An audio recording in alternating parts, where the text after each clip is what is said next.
Welcome to the Wonder Cinema Podcast, where we wonder about cinema.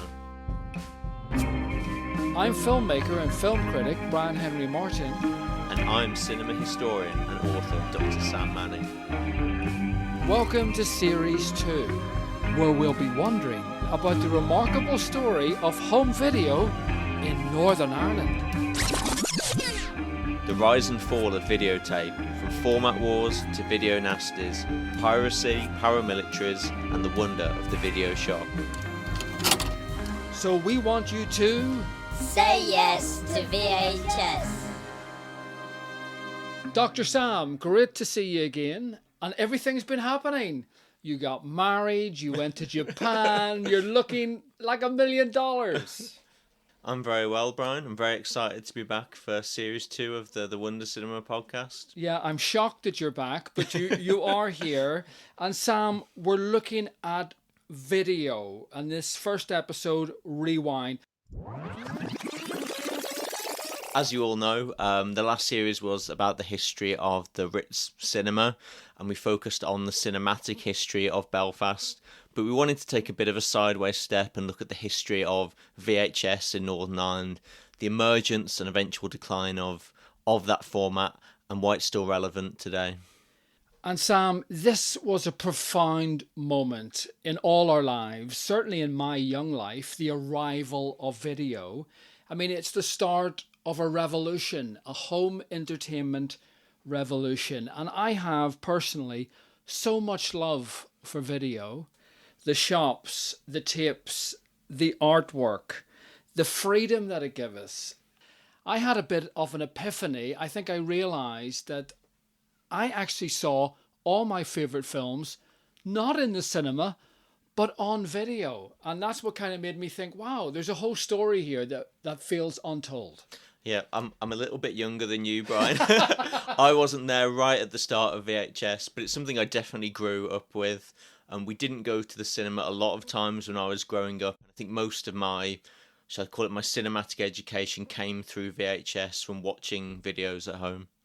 And I think, Sam, video needs more love. For me, it is the vinyl of cinema. Let's show it more love. And Sam, the big question we're asking here, and the reason why we are going to rewind, is how did we get here from there? Yeah, absolutely. We live in a world of streaming and on-demand entertainment, but I think this is something that really began in the late 1970s with the emergence of the VHS and Betamax, which we'll talk about, coming into people's homes for the first time. And when we think of Northern Ireland in the late 70s, early 1980s, it was the midst of the conflict. It was the middle of the Troubles, and there was something incredible about video arriving at that time.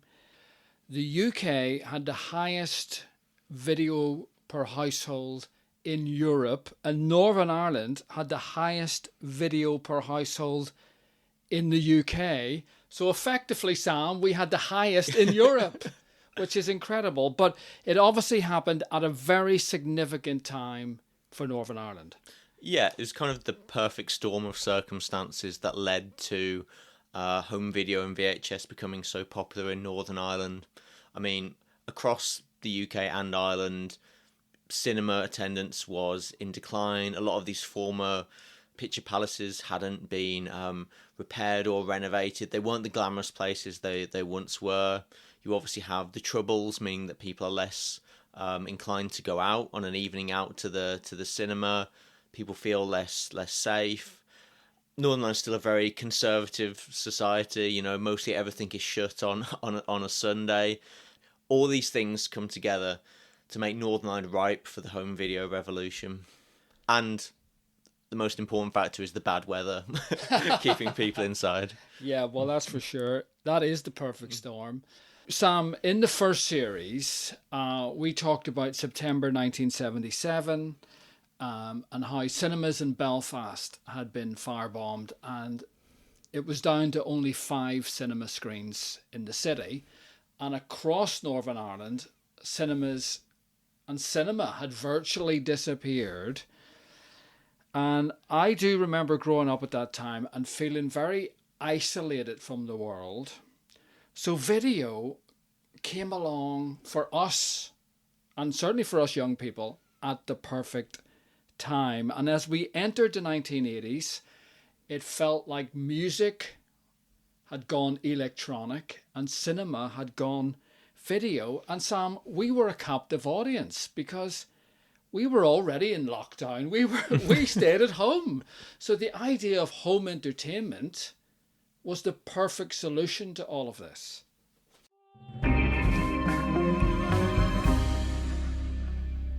Sam, you've been to Japan, and this is where video comes from. Well, yeah, kind of. There are lots of different formats that are developed, from the 50s onwards, involving magnetic tape. These are mostly used within the industry, mostly reel-to-reel, until the early 1970s, where you have what we would now see and think of as a video cassette. So you have formats in the early 70s like Sony's U-matic. Philips comes up with a video cassette recorder device that people can record onto. But it really becomes popular when, in the mid-1970s, Sony developed their Betamax format, and JVC shortly afterwards introduced their VHS rival format onto the market. I don't think we're going to go into the kind of ins and outs of how they developed, but needless to say, this came into the market in the UK and Northern Ireland, as we said, at the perfect time. We had all these things like the Troubles, people less inclined to go out, and then all of a sudden, for the first time, people are able to have these devices at home to record things off the TV and also eventually to rent and then later buy videos. Now, Sam, I have in front of me a Betamax tape and a VHS tape. Here we have them, the format wars in front. Sam, what's your take on these two different formats here? How do they look? How do they feel? I'm going to pass them over to you, Sam. Explain to our listeners here what is the difference. Yeah, thank you, Brian. So this is the VHS first. This is something I'm very familiar with. It's about 7 to 8 inches long. They're quite blocky. This is what I grew up on. I would have watched videos every week, every weekend. I would put on VHSs and watch them when I was a child. Betamax, I had absolutely no experience with growing up. I've never seen one of these in my life. But it's slightly smaller than VHS. It's probably about 2/3 the size of the VHS. But it's kind of similar. It's magnetic tape within a plastic box. Yeah, I mean, my first experience of video was Betamax, and the video shops that we went to offered both, which seems crazy when you think about it, that you had to order the same films in twice. Now, Sam, what happened that the battle of video was won by VHS? Well, if we really wanted to, we could probably dedicate a whole episode to the format war between VHS and Betamax, but unfortunately we don't have time to really kind of go into the weeds. But basically, Betamax generally was favoured for its better quality, but had a lower recording time. You could only record for, say, 1 hour. That was later extended, but right from the very outset on VHS, you could record for 2 hours. Again, a time that was later extended. And that's one of the reasons why it kind of won the format war. Basically, people favoured utility over quality. Normally, people favour cheapness. So video, this feels a bit cheaper, a bit flimsier. Yeah. I mean, the Betamax tape does feel chunkier. And interestingly, when I later worked in television, I thought Betamax had completely disappeared, and there was beta tapes. Okay. And that was the TV industry standard in the 1980s with Beta SP, and then in the 1990s with digi-beta tapes. But it's the VHS tape that we're going to rewind today.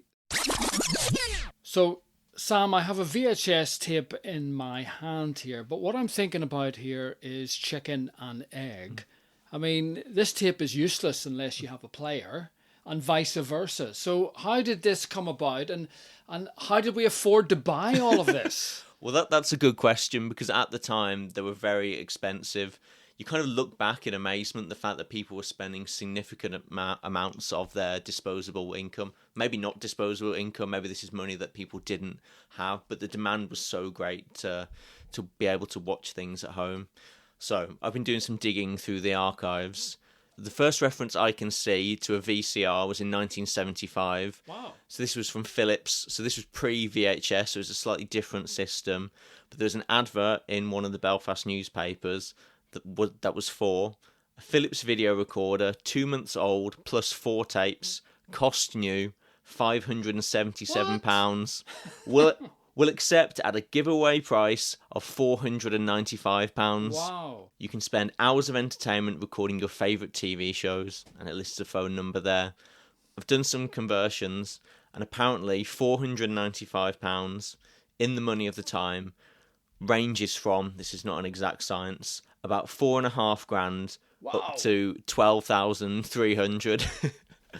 I mean, that's incredible. I mean, 595 or 495. That feels to me, Sam, like the price of a house in 1975. It probably was, wasn't it?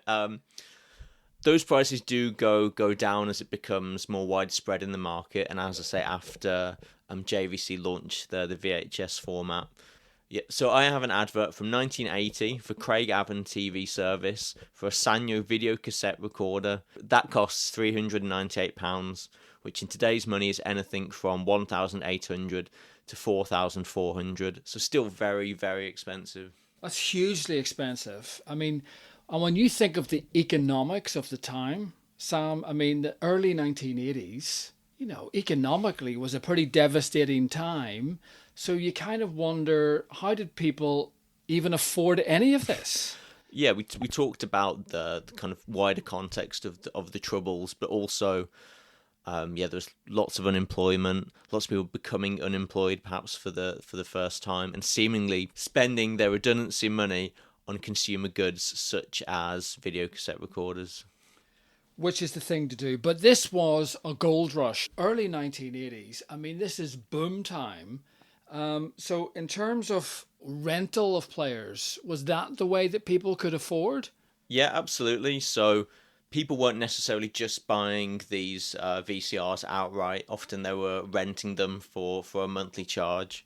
I found an article from 1981 which says that VHS machines were available to rent for $15.95 to $22.95. And again, imprecise conversions to today's money, but that's anywhere from £64 up to £225 a month, which, again, is absolutely incredible. But if you couldn't afford to buy one of these outright, then there were options to rent, and many people did that from high street shops such as radio rentals. Yeah, and it was commonplace then, to rent your television. But I mean, that was standard practice. And the video recorder went with the television, so it made complete sense, and people wanted this thing. There was such a boom for video. Absolutely. When these first came onto the market in the late 1970s, probably the small number of people who had these machines in Northern Ireland were recording material off the television. What really needed to happen to make this explode further was for video rental shops to emerge where people could rent tapes for a relatively cheap price. Yeah, and I find that fascinating that the first version of video was to tape things from the television. It wasn't kind of immediately to watch movies. That was not the first, kind of selling point. That came later. But Sam, when I get a VHS tape, which I'm going to do now, I'm going to put it inside a VHS player and press play and press stop and press rewind. I mean, Sam, who could do that before the late 1970s? The only people who could do it were cinema projectionists or studio bosses or Steven Spielberg himself. I mean, this gives the power to control movies to ordinary people. Yeah, absolutely. I think before then, some people might have had things like 8mm, 16mm films, perhaps things that they recorded at home, but we're still talking very small numbers here. This makes it a mass phenomenon, the idea of bringing films and other forms of entertainment into your home rather than having to go out to the cinema to see them. And Sam, that to me was the most amazing thing, that I could stop a film, I could rewind a film, I could watch a scene over and over again. The opening of Raiders of the Lost Ark, it's almost like a film on its own. I must have watched that 100 times, just itself on video. It was so exciting to be able to do that. But Sam, what films were really making their mark? What were people watching? Yes, there were lots of reports at the time where the press discuss what videos are popular with the public. Things like Alien, Superman, The Empire Strikes Back are very popular in the early 1980s, which are the kind of films you would expect to be popular. That's what I was watching. But they also print regular lists of what people are renting at any particular time. So in November 1982, the Northern Ireland Video Library and Trades Association published a list of the top 10 videos. And I think they give us a real snapshot into what people were watching, at least in their homes. So we have, number 1, these are in no particular order, Halloween 2, so that's a horror. We have Smokey and the Bandit 2, which action, adventure, comedy. Apocalypse Now, which, if you remember back to the last series, was one of the films that the ABC opened with when it reopened in 1980. And that's drama, war. We had The Final Conflict, another horror. Hot Bubblegum. Have you ever heard of Hot Bubblegum? No, but it feels like, I think we have an idea of what that film is. It feels like a kind of Porky's kind of film. Yeah, so apparently it's a comedy, drama, romance. It was released early in January, so it was released in January 1982. So a fairly short gap in terms of the early 1980s of coming to video. Then we have a film called The Burning, which you can probably tell by the name is a horror. And that's a really interesting one because that was a video that was actually on the Video Nasties list, which we're going to come back to in a bit more detail in a later episode. We have Airplane, which of course, comedy. I hope everyone at home knows that. And if you don't, go and watch it. An American Werewolf in London, which is horror, comedy horror, which is one of my favourites. And I think probably a film I would have first watched on VHS. We have Amityville Horror, another horror, obviously. And McVicker, which is a film I've never watched, but I believe you have, Brian. Yeah, I mean, this was popular at the time because of Roger Daltrey, who starred as McVicker, who I believe is a real life character. So this is a kind of biopic about a notorious criminal behind bars. Okay. And one of the reasons I've gone through the genres there is that I think at least 5 or 6 of those are horror films, which we spoke in the last series about how popular Jaws was in the 1970s, and we thought that people might want an escape from the Troubles, and that wasn't necessarily the case. It seems people are really leaning into horror in the early 1980s. Yeah, horror on the streets, horror at home. I mean, what is it with people? I mean... But I would also say, Sam, listening to the list, it sounds like a dad's list in a way. It sounds a very male list. I mean, it's interesting to know what women were watching because it doesn't seem reflected in that top 10. I may be wrong, but listening to that list. No, I agree completely. The list does go on to list a children's favourite, which is apparently Herbie Goes Bananas. So it shows perhaps the market wasn't just for adults, it was possibly for families as well. But what's also extraordinary, Sam, is that it wasn't just new films, it was old films. So all of a sudden you had the whole catalogue of cinema from the 1930s onwards were going to all come in a flood into the video market. Yes, there's a lot of archive films that were released again. I mean, a lot of the film studios didn't necessarily want to release their latest films.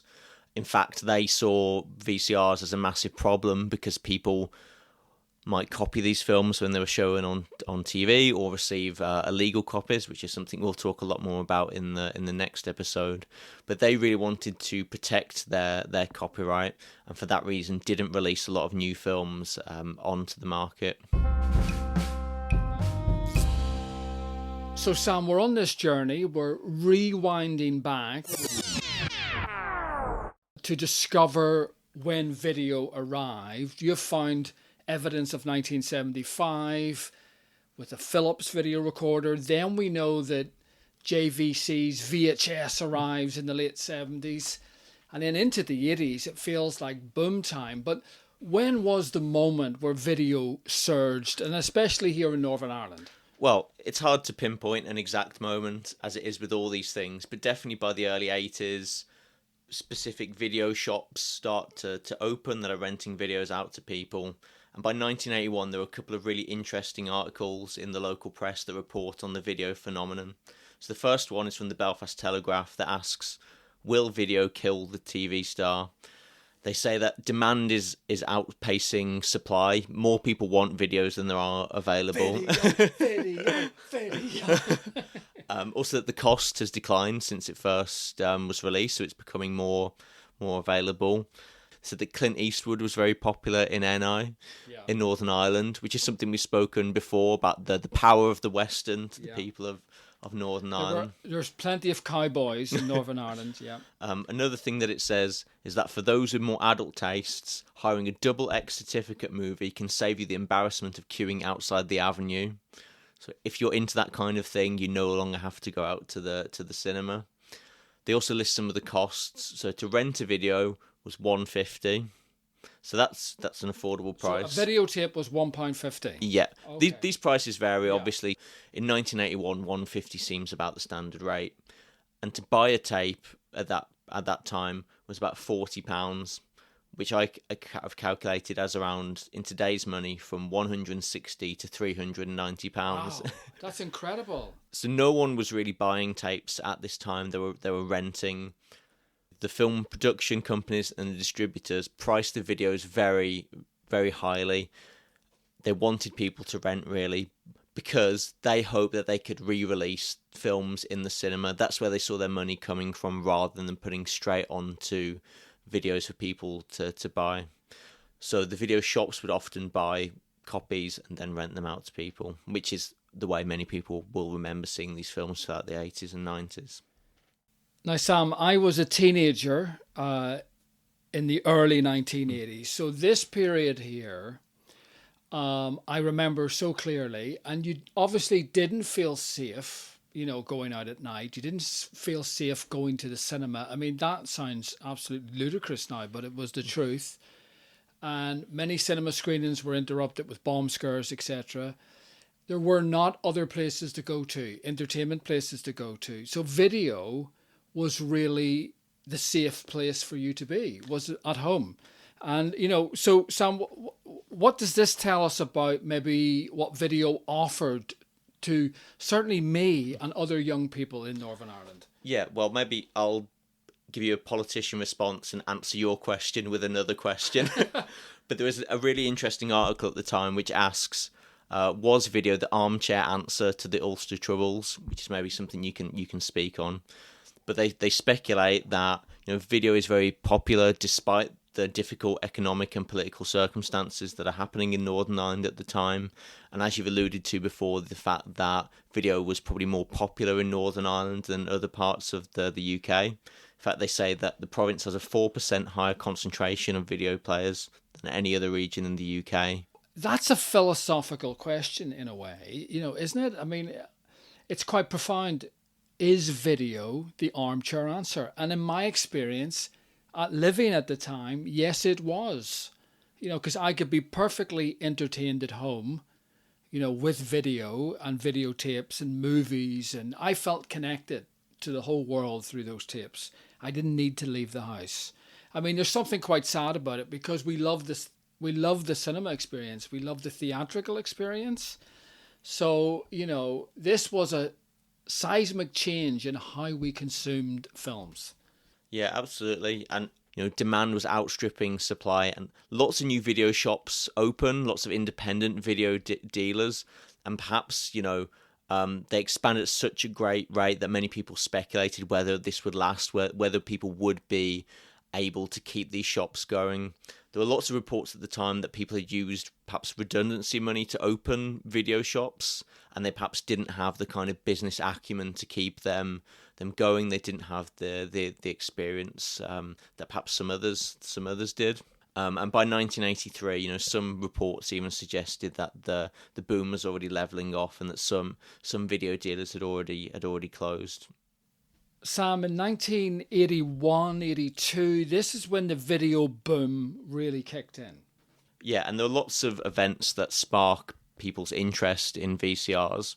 So probably across the UK in 1981, lots of people were interested in the royal wedding. Perhaps there are some people in Northern Ireland who aren't interested in that as much for understandable reasons. But it seems that a more important event, perhaps in terms of ownership of VCRs, is the 1982 World Cup, which Northern Ireland were in. They were in Spain, yes. And there's the reports that there was a big spike in VHS sales when Northern Ireland were playing France, which they played France in the second round. And I understand that up until that point, they'd gone beyond people's wildest expectations of how far they could go in the tournament, and that people had perhaps bought these VHSs to then record Northern Ireland's 4-1 loss to France, which maybe they then quickly recorded over afterwards.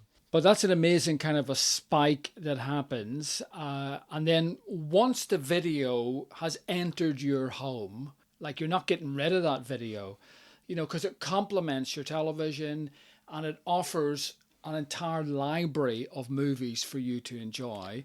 So, I mean, that's just a moment of liftoff for video. Yeah, absolutely. And there are lots of different ways that people can consume videos.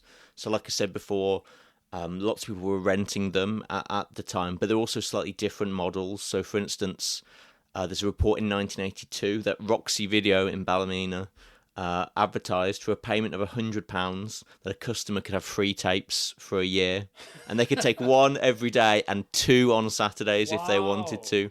So, I mean, that's quite interesting because that's more of a subscription model that we might understand today, where you pay a monthly or annual charge and then can, watch as much as you like. So yeah, again, it kind of set the way that we consume media now in many ways. The seeds were sown, Sam, of the streaming services that we are now with. There's no doubt about that. But Sam, this is all fun and games and love and joy, but yet a darker story is on the horizon. In the next episode, Sam, ahoy! We set sail for pirate videos. Thank you everyone for listening to Say Yes to VHS. Our theme music is by Score Draw. The Wonder Cinema Video Shop Is now closed.